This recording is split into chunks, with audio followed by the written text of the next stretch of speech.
Hey guys, it's Cat Tuesday. Today I want to talk about male versus female cats. Because over the 21 years that I worked in the shelter, there were so many times that people would come in and they would have different thoughts or opinions on whether they can have a male cat or not. More times, you would get people who were completely against having a male cat. They felt that either they had a female at home, so they could only get another female, or they only had they had a female, so they had to get a male. There was a lot of misunderstanding about the mixing and matching of sexes amongst cats.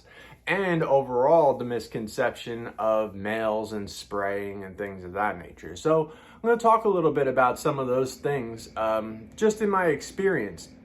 Now, the first thing I would tell any one of these adopters that had already preconceived notion of what they needed to get was I would tell them that cats are individuals and each individual cat can be an exception to everything that I say going forward. So just because the majority of males are going to be more friendly and adaptable than females, that doesn't mean that there isn't a lot of females out there that are the absolute perfect cat for your situation. So just because you'll find if you had 10 males, 10 females, you'll find more outgoing, accepting males. That doesn't mean that the females that are in that group wouldn't be just as good of a fit. So make sure that you meet everybody. I don't think you should count out males or females whatsoever. They all deserve homes, and they could all be the absolute perfect fit for your situation. Now, I guess let's go at the spraying situation. So the problem with male spraying and things like that is it's a very hard habit to break.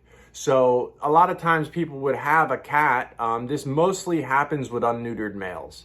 I'd say 99 or 98%.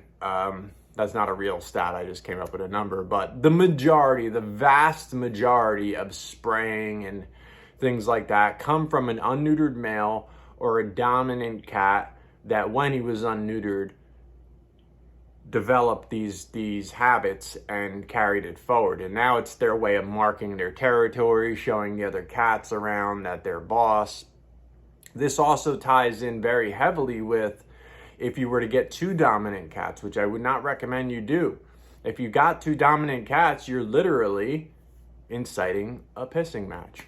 So the people who have experienced these things, the people who have gotten males that weren't neutered or already developed these habits and things like that, they'll never forget those stories that they have of the peeing everywhere and the smell and everything else that comes with it.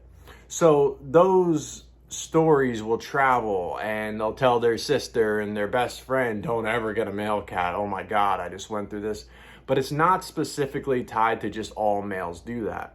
I would tell people all the time because, for many years, my roaming area there, the male roaming area, held 25 cats. That was the capacity of the male roaming area. And for many, many years, we stayed pretty close to capacity.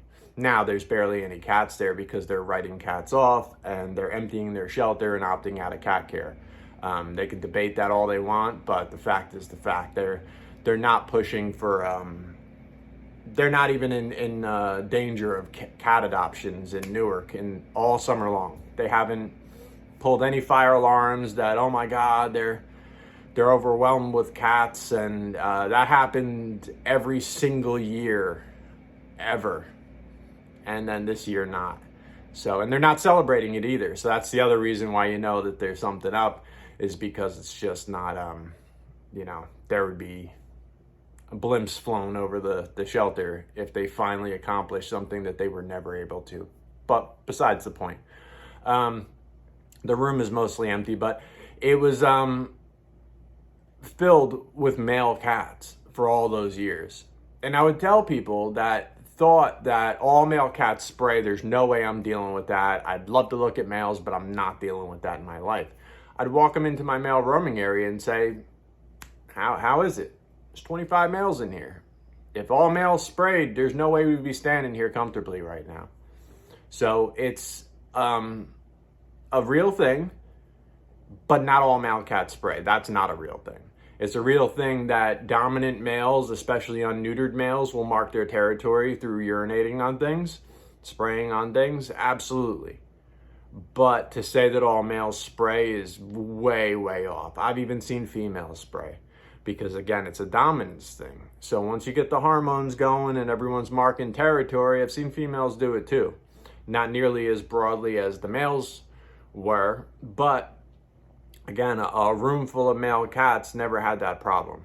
The majority of my cats in my house are males, and I do not have peeing. I don't have anyone peeing all over my stuff. The house doesn't stink, any of that stuff. You will also find a lot more males that are a lot more outgoing, confident, and tolerant. Females a lot of times have a little bit more of a short fuse. So pet me for a little bit and then leave me alone because you've reached your limit. We're good. Where males, they'll be more follow you around the house, won't leave you alone, just want to be at your side all the time. People will say like a dog, and I always argue with that because it's just, you mean a friendly cat. Like that's not, they don't have to be like a dog to be a friendly cat. That's people who don't understand that cats are friendly as well. Cats can be wonderful companions, and they don't have to be like a dog to be that. They're just a friendly cat. But yeah, a lot of that. And as far as mixing and matching, I've mentioned before, I believe, but the most important thing to focus on there is temperament. That's it. If you have a laid back female cat, don't get a bull in a china shop male cat that wants to play and wrestle every minute, because he's going to make her life really, really uncomfortable. And it's not fair for him because he wants a playmate. He wants someone to play and wrestle and run with. So if you have that spunky cat in your house, and you go and you get another spunky cat, they're going to have the time of their life. But if you have a content female that's been by herself, or a content male that's been by himself and just as lazy, likes to hang out and do their own thing, and they have limited tolerance, you don't want a cat that's going to overstep those boundaries. So that's just a lot of what you're looking for, is to match temperament. That's going to be your best avenue of success for, putting another cat in with your cats. Also, if you do have a dominant male cat and you want to avoid that type of dominant behavior, a lot of times what does work, you can find things that work regardless, but a lot of times what does work, I've found, is introducing a kitten to your dominant male cat, because they don't see it as a threat, and a lot of times they will take that cat under their wing and it'll be like their little sidekick. And now that cat follows the other cat and so on. So I just wanted to, come on here and just talk a little bit about, males versus females. And I think a lot of cats are being passed by on because people have this idea and belief system that really isn't true. Over the amount of years that I was there, I saw enough to gather the evidence that I needed for the conclusions that I've come to.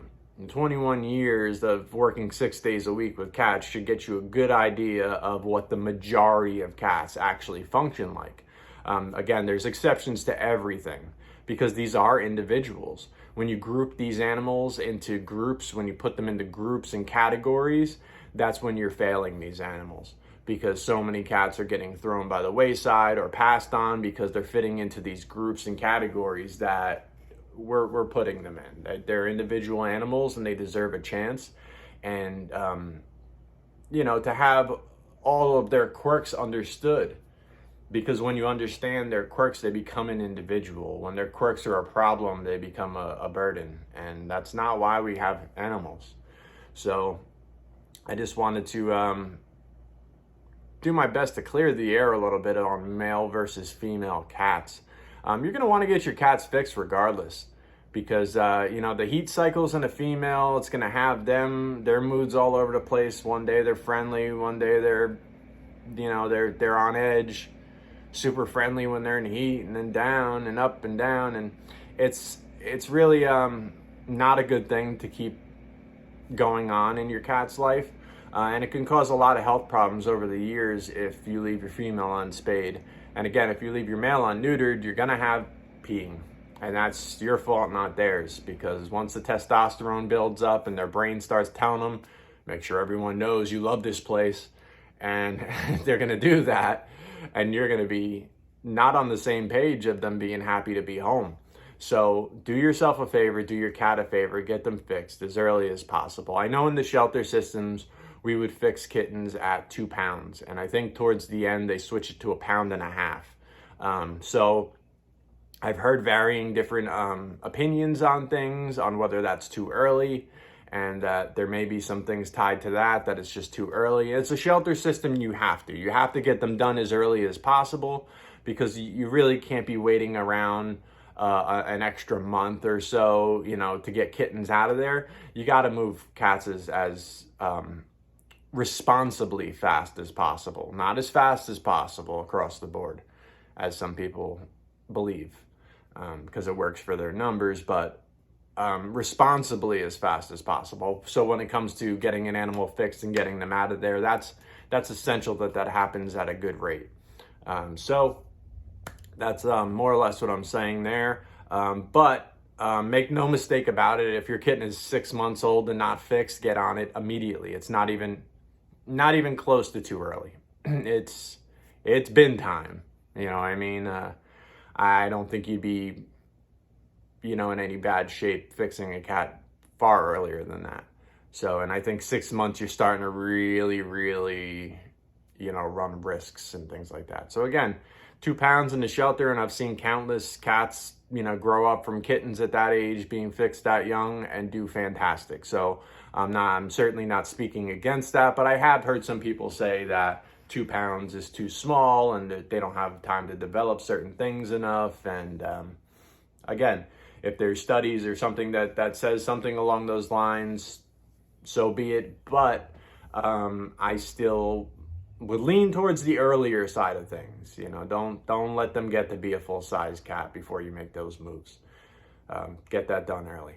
So hope this helps somebody out there. I hope some more males and females get opportunities that possibly they weren't getting before. I've seen this work on many levels. People who really swore off males, and based on my recommendation, they gave it a shot, and years later, they would email me telling me that it was the greatest cat they've ever owned, and it was their best friend, and they're so glad that they listened to me. So again, just hoping I'm helping somebody and cats out there with what I'm saying.